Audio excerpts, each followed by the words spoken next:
네, 안녕하세요. 오늘은 인생의 목적에 대해서 좀 거창한 주제이긴 하지만 어차피 한번 다뤄야 될 주제인 것 같습니다. 또 말씀을 주셔서 하게 됐습니다. 그러니까 그래서 이제 인생의 목적이란 것은 대부분들의 명상가들이 이제 전체성을 주장하지만 결국은 시끄럽다. 전체성을 주장하지만 사실 두 가지의 전체성과 개체성의 조합에 있습니다. 그걸 잊어버리시면 안 돼요.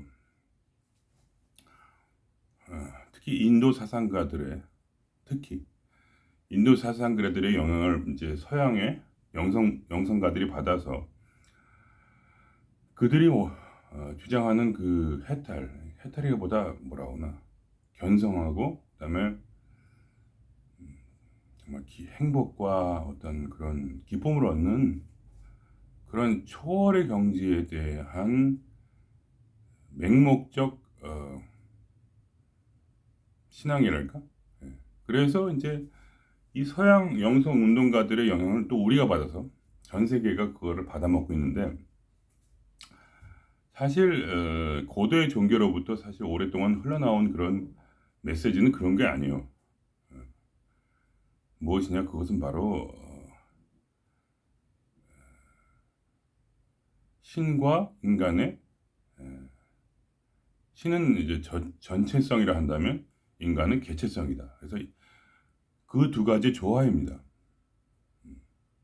그러니까 왜 신이 이 세상에 인간이라는 개체를 그리고 우주 만물이라는 경계를 만들었는지 생각을 해보세요.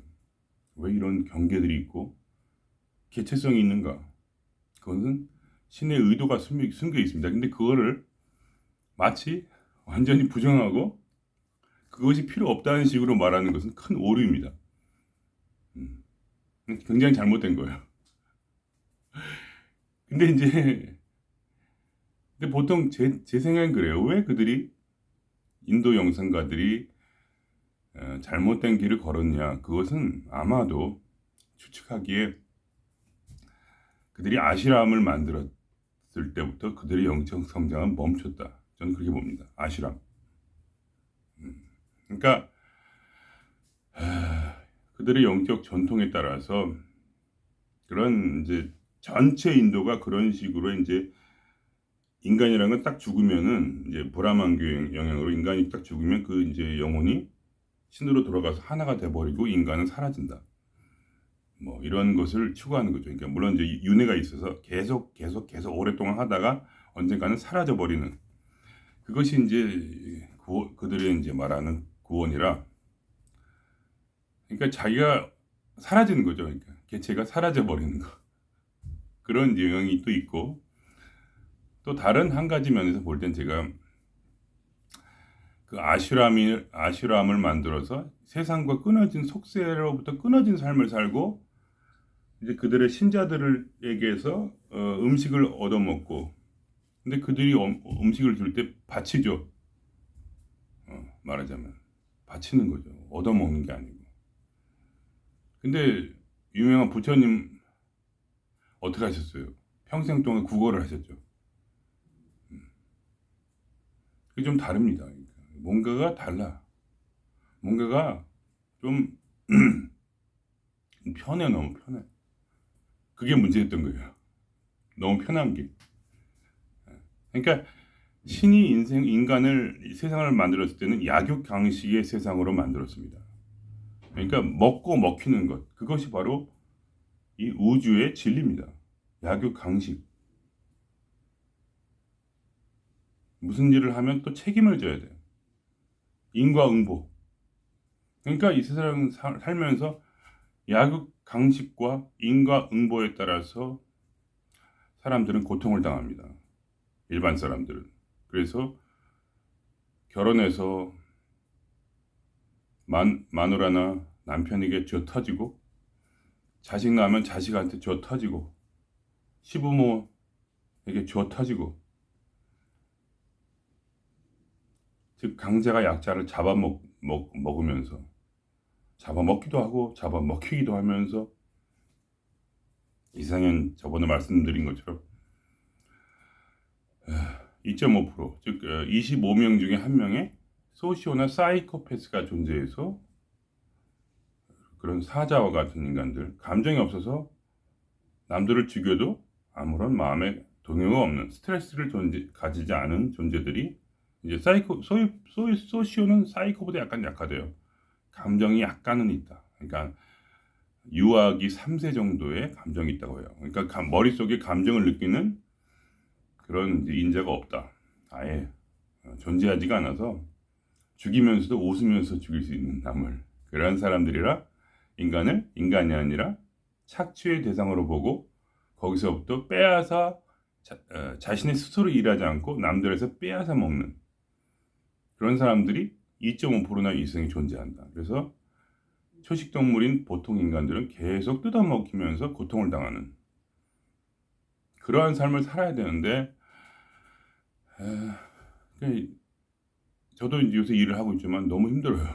맨날 구박당하고 막 일도 너무 많고 막. 그러니까 나는 막 상사는 빨리 왜 일을 안 하냐고 막 화를 내고,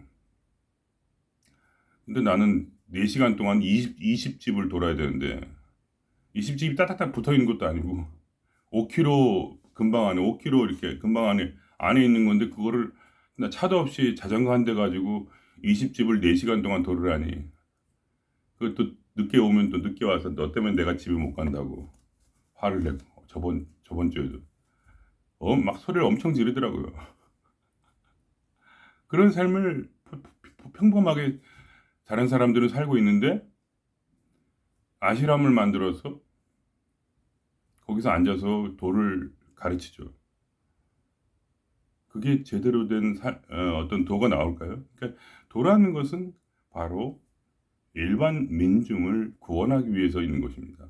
근데 그런 분들의 도라는 것은, 그러니까 그러니까 고통이 없다는 건 거짓말이고, 당연히 뭐 아프기도 하고 여러 일이 생기겠지만, 진짜 그 막 다급하고 지금 당장 입에 밥이 들어오기 위해서 아주 갈갈이 길길이 뛰는 그런 평범한 이 민중들의 삶을 이해하지 못한 채 편안하게 최대한 있으려고 하면서 그렇게 뭐 누굴 가르친다는 것은 불가능합니다.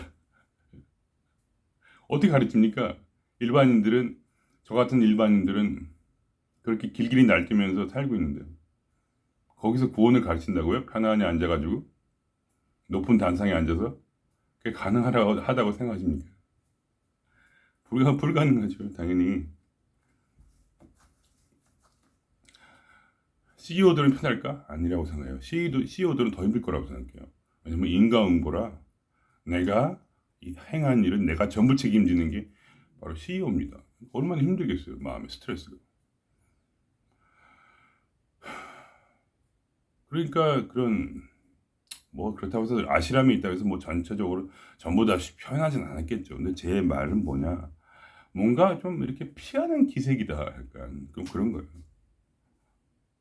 물론 아시람도 운영을 해야 되니까 나름대로 CEO겠죠. 그것도 뭐 쉽진 않았겠지만, 그래도 일반 무슨 막 진짜 막 남의 돈을 뜯어내는 그런 CEO라기보다 약간 좀 명망과 이제 그런 전통이 있어서 약간 그런 사람이 되면 당연히 쫓아오는 그런 어떤 그런 것들이 또 좀 편하다. 목사님과 비슷하죠. 그러니까 목사님들은 일을 안 하려고 하면 안 할 수 있잖아요, 솔직히. 그 설교도 뭐 맨날 준비하지 않고, 솔직히 보통 일요일이 피크니까, 주일이 피크니까 그때 잘 하고, 이제 그것도 이제 높은 양반 되면 이제 아랫사람들한테 좀 시켜서, 뭐 수요일 예배는 좀 아랫사람이 좀 하고, 뭐 그럴 수도 있고, 약간 좀 이렇게 널널하잖아요. 너는 도 닦아라, 이런 이제 편한 자리를 만들어준 거예요. 도 닦으라고. 근데 편한 자리에서 도가 안 닦인다 이거예요. 그래서 갑자기 너무 길어졌다 얘기가, 죄송합니다. 그래서 이제 그렇게 해가지고는 도를 못 닦고 산속에 처박혀서 남이 해주는 밥 먹고 열심히 기도하고 공부하면 성불이 될 줄 아세요? 안 됩니다. 절대로 안 됩니다. 성불이란 무엇이냐? 바로 마음속에 있는 그런 한을 없애야 되는 거예요. 그러니까 결국 이것이 이제 인생의 목적으로 갑니다. 이 얘기가 왜 성불을 해야 되냐? 기뻐하려고 하는 것이 아닙니다. 절대로. 근데 인도 성자들이나 이런 사람들은 기뻐해야 된다고 생각해요. 모든 걸 초월해서 기뻐해야 된다. 행복하다. 그런 게 아니에요, 전혀. 그것은 이제 제 유치한 그런 비유를 들어서 쉽게 말씀드리면 절대 이런 얘기를 하고 싶어서 하는 얘기가 아니라는 거를 알아주세요. 저는 그런 사람이기도 하죠, 물론. 어쨌든 간에 인간이 섹스를 할 때 엑스터시만 느끼고 황홀함만 느끼고 끝나버리는 그런 것입니다. 근데 그게 신과 인간이 하나가 될 때 그것을 인간을 땡기는 것은 바로 그 황홀함입니다. 그죠? 그러나 남자 여자가 만나서 결국 하는 이유는 바로 아기를 낳기 위해서인데 그런 거에 관심이 없고 인도의 성자님들은 신과 섹스만 하다 끝나는 거예요. 애를 안 낳아. 그럼 애가 무엇이냐? 그것은 바로 마치 자연과 자연이란 건 창조물이죠. 그리고 신의 결합되어 나온 아마도 대부분 인간들이다. 인간. 동물이 성불할 수 있다.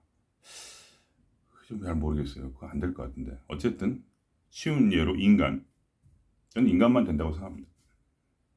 왜냐하면 인간만이 깨달음을 얻을 수 있어서 그렇게 생각을 해요. 뭐 아닐 수도 있고. 어쨌든 간에 인간의 혼에 깨달음을 넣어서 인간이 바로 하나님의 모습으로 만들기 위해서 바로 그러한 목적이 있는 것이에요. 하나님이 되기 위해서 인간이 신이 되기 위한 것. 그래서 신들이 되기 위해서 신이 하나였다면 신이라는 것도 사실은 무에서 나왔기 때문에 무에서 아무것도 없는데 공이나 뭐 아무것도 없다. 근데 신이라는 하나, 나라는 것이 생겼죠. 그러니까 이미 거기에 개체성이 있어. 거기에 이미 하나의 시작이 있는 것이고 첫 번째 신이 있으면 두 번째 신도 필요하다. 뭔가 그러한 아름다운 꿈을 신이 꾸었다 이겁니다. 말하자면 아름다운. 그래서 자연을 창조하고 그래서 그 자연 가운데 특히 인간이라는 몸은 흙이요. 인간은 죽으면 흙이 되죠. 몸은 그냥 자연이야. 아무것도 아니야. 인간의 인생 무상이라고 해서 흩어져 버려. 인간의 몸은. 그러나 신이 인간과 결혼을 해서 말하자면 쉽게 얘기하면 그래서 이 혼이라는 아이를 낳고 싶다 이겁니다. 인간의 혼. 인간의 혼이 바로 개체성의 센터입니다. 센터. 그러니까 신이란 건 전체성이죠. 그러니까 우리는 전체성을 가지고 있어요. 나면서부터 전체성, 즉 신의 어떤 그런 성분이 어떤 부분이 있어서 그것은 전체성을 봅니다. 그 인도 성자들이 말하는 대로 전체성을 봐요. 그러나 전체성뿐만이 아니야. 바로 이 혼이라는 기억 저장 장치가 있습니다. 저는 그렇게 봐요. 그러니까 이런 예를 들면은 꼭 그게 진리라는 건 아니지만 예를 들면 왜냐하면 우리가 보는 것은 사실 모든 것이 결국 우리에게 깨달음을 주기 위해서 우리가 보는 것입니다. 그걸 아셔야 돼요. 어떤 사람의 경험이란 것은 그 사람에게 깨달음을 줍니다. 어떤 사람이든 깨달음이 있어요. 근데 어떤 사람이 신에 대한 깨달음을 얻으려고 하고 인생의 목적에 대해서 깨달음을 얻으려고 한다면 그것이 보입니다. 근데 물론 그 마음이 욕심으로 가득 차 있다면 보이지 않죠.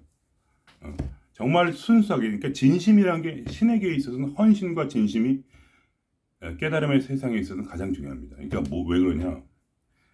진심이면 그 깨달음이 보이는데 진심이 아니고 욕심이 더 많다. 그러니까 비교적으로 욕심이 깨달음보다 더 높으면 그러면 사람은 욕심의 소리만 들립니다. 아무리 내가 깨닫고 싶어도 절대 깨닫지 못해요. 그래서 욕심을 버려야 되는 겁니다. 욕심만 버리는 게 아니라 상처도 버려야 돼요. 상처가 많으면 깨달을 수 없다. 즉 한이 많으면 깨달을 수 없다. 욕심과 한을 동시에 버려야 돼요. 그렇지 않으면 절대로 깨달을 수 없습니다. 근데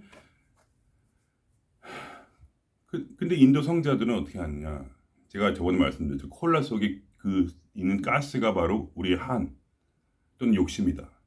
근데 그거를 콜라를 흔들기 위해서는 이 세상의 야국양식의 세상으로 들어가야 돼요. 야국양식 인과응보의 세상으로 들어가서 거기서 막 흔들려.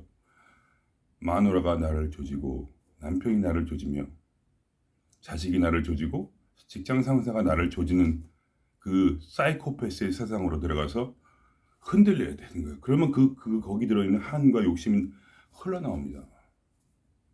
그렇지 않으면 절대로 구원받지 못해요. 그래서 인도의 성자들의 한계가 거기에 있습니다. 아시람에 들어가면 안 된다.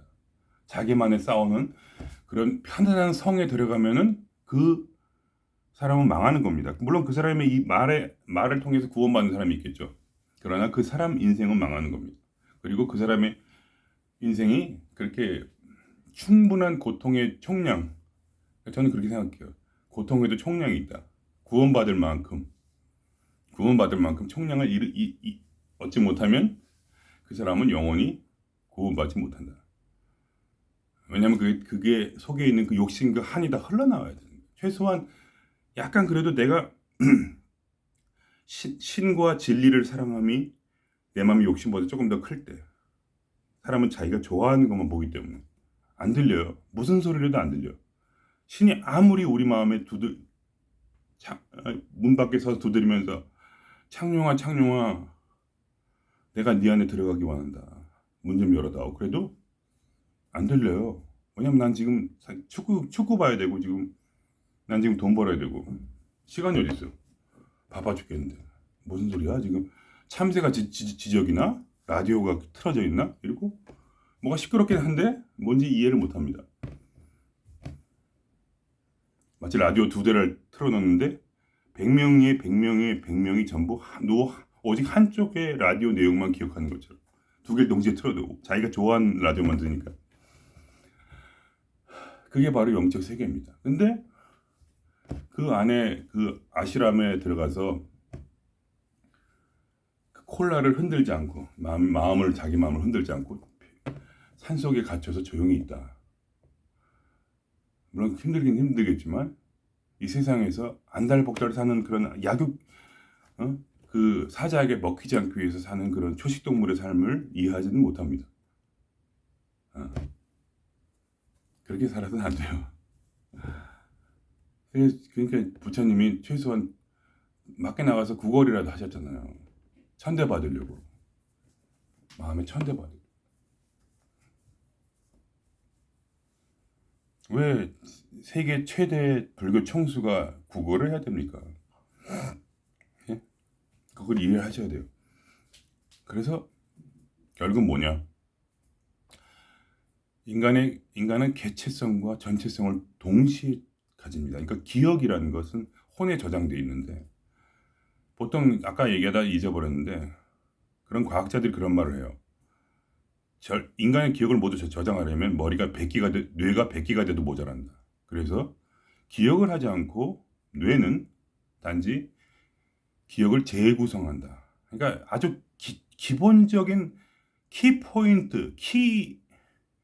키포인트라는 건 뭐냐? 아주 중요한 아주 작은 부분만을 떠올리는 열쇠 같은 그 짧은 단막의 기억만 저장해서 그것을 끌어올린다는 거예요. 그래서 다시 사건을 재구성하는 거예요. 그래서 기억이 틀리는 수가 많다. 그래서 그렇다는 건데 제 입장에서 그래요. 무의식이라는 면이 존재하는데 그것이 아마 혼이 아닐까. 저는 그렇게 생각해요. 무의식은 혼이다. 그 혼에 기억이 들어있어서 그 기억이 뇌의 어떤 그런 키포인트가 뇌에서 짧은 단막에 아주 그런 말 들어보셨죠? 아주 키가 되는 그런 작은 기억만 있으면 자기 기억이 이게 다시 끌어나올 수 있다고. 그래서 그 공부법에 그런 게 있잖아요. 작은 상징을 머릿속에 기억해서 작은 상징을 통해서 주르륵 끌려 나오게.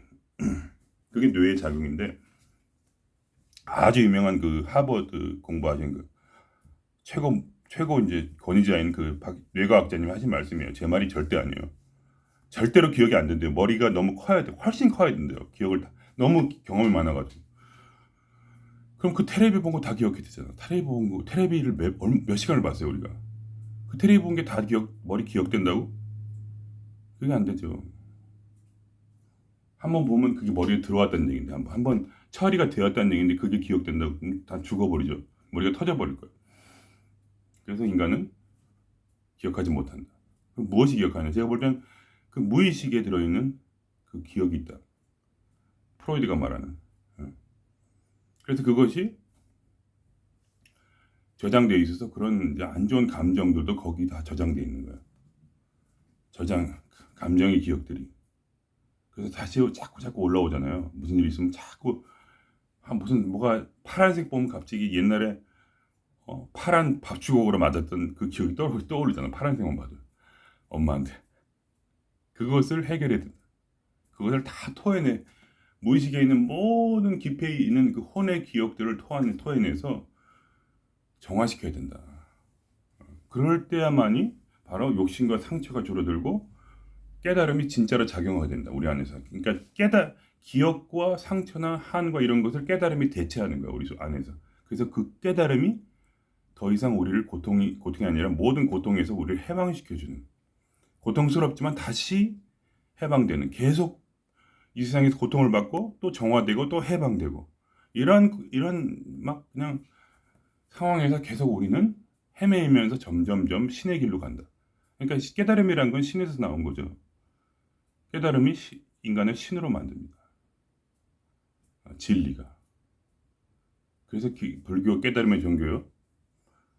그다음에 기독교는 믿음의 종교고. 믿음과 깨달음은 동전의 양면과 같죠. 깨달음이 없으면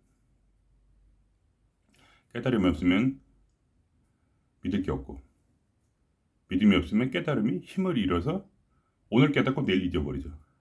믿음이 없다면 에너지가 없어서 그렇게 되는 겁니다. 그래서 그렇게 깨닫는 게 중요하고 그렇습니다. 그래서 우리가 깨달음을 계속 우리 마음에 가지고 깨달음이 살아서 매일매일 우리 삶을 새롭게 하고 새롭게 해방시키는 것. 그래서 점점 정화되는 것. 그래서 결국 신의 길로 가는 것. 그것이 바로 신의 목적이라는 겁니다. 즉 혼이 신이 되는 것. 혼 안에 신을 품는 것. 개체 안에 전체를 품는 것. 그래서 개체와 전체가 믹스가 되어서 신들의 세상이 되어서 그것이 천국을 이루는 것이, 극락을 이루는 것이 바로 인생의 목적이다. 그러니까 그래서 그 인도의 성자들이 개체성을 무시하는 거예요. 이해를 하지 못해. 근데 우리 같이 눈이 열린 사람들은 그냥 나만 열린 건 당연히 아니죠. 어쨌든 우리 같이 눈이 열린 사람들은 그냥 자연을 자연 그대로 봐요. 그래서 왜 개체성을 신이 만들었나? 아주 합당한 추론을 하는 거야. 개체성이라는 건 당연히 있는 거예요. 신이 만들었으니까 있지. 그게 전부 허상이다. 그런 게 어디 있어요. 그러니까 전체성의 입장으로 볼 때는 허상이지만 개체성의 입장으로 볼 땐, 내 기억과 경험, 추억의 입장으로 볼 땐 그것은 전부 내가 경험한 거잖아요. 그래서 우리들의 개성이 드러나는 거야. 신은 신인데 혼으로 된 신이라 그 안에 기억이 있어서, 또 그런 감정의 기억이 있어서 자기 개체성이 동시에 있는 거야. 그러니까 얼마나 다양하고 좋아요. 마치 한 집안에 12가지 보석으로 시작하는 것이 아름다운 한 가지 보석도 좋지만 12가지 각양각하게 보석으로 몸을 치장하고 집을 치장할 수 있다면 얼마나 아름답겠어요. 바로 그것이 우리 인생의 목적인 겁니다. 그러니까 이 세상에서 마음에 신을 품고 진리를 깨닫고 싶은 마음을 품고 그 이 세상을 열심히 약육강식의 세상에서 먹히면서 살아가십시오. 먹는 자가 되지 않도록 조심하세요. 먹는 자들은 죽기 위해서 태어난, 멸망을 당하기 위해 태어난 짐승과 같아서 그들은 굉장히 구원받기 힘든 불쌍한 존재들입니다. 그러나 먹히는 자들은 자기를 정화시키고 결국은 신의 경지에 오르기 위해서 오를 가능성을 가진 존재들입니다. 얼마나 아름답습니까? 우리 삶이 당하는 삶 얼마나 아름답습니까? 기쁨의 눈물이 흐릅니다. 이걸 생각하면 평생 당해왔기에 우리 안에 깊은 원한이 있죠. 한이 있습니다. 왜 난 평생 당해왔을까? 근데 이걸 생각하면 눈물이 흐릅니다. 눈물이 강처럼 흐릅니다. 왜냐하면 이 모든 원수를 갚아주실 것은 바로 신이기 때문입니다. 이 모든 것이 우리의 기쁨이 되고 이 당한 모든 흘린 눈물이 피가 우리의 정말 신을 향한 찬양이 되어요. 더 말할 나위 없는 기쁨으로 우리가 점점 신에게 나아갈 때 우리 깨닫게 됩니다. 아, 이 얼마나 행복한 인생인가. 그래서 감사를 드리는 겁니다. 나를 조지던 내 배우자에 대한 감사. 나를 조지는 직장 상사와 후배들에 대해 감사. 친구들의 감사. 저들이 없었다면 난 살 수 없었기에. 나는 구원받을 수 없었기에. 정화될 수가 없었어. 그래서 우리가 조심해야 됩니다. 편한 걸 추구하지 마십시오. 그냥 다 잊어버리고 초월하고. 그런 거 절대로 하지 마세요. 그런 서양 운동, 정신 운동가들, 인도 성자들을 믿었다가는 아주 나중에 큰 코 다칩니다. 그냥 자연스럽게 이 우주를 바라보세요. 이 우주가 어떻게 돌아가는가 지금. 왜 하나님은 이런 경쟁사회, 약육강식의 동물사회를 만들어서 우리에게 이것을 비춰주는가. 바로 거기에 빠져서 당신의 혼을 연단하여 당신의 혼이 신이 될 때까지 당신을 연단하기 위해서 아름다운 마음을 만들어가기 위해서 바로 깨달음으로 구성되고 그러나 기억이 또 존재하는 추억이 존재하는 감정이 존재하는 바로 희한하고 멋진 신인 하빌의 경지를 만들기 위해서 당신을 지금 이 땅에 부른 겁니다. 기뻐하시기 바랍니다. 여러분 당하는 분들. 그럼 이만 마치겠습니다.